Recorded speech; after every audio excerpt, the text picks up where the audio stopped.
ваши пожелания, ваши эмоции? Эмоция, аябай, блин, взрывательный эле болду, чын айткандачы. Вот, кыргыз элине рахмат болуп атат. Наверное, из-за этого я только победил. За то, что мой кыргызский народ меня поддерживал. Меня здесь год не было.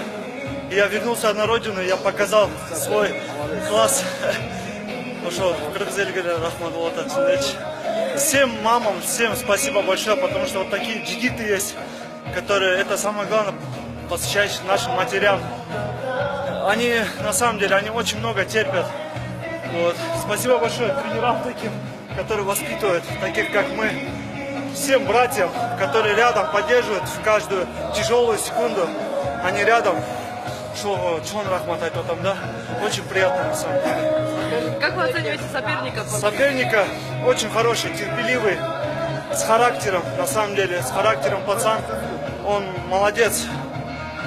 Чынында аябай терпеливый бала экен. Эми эптеп Кыргызстандын классыны көргөзтүм да.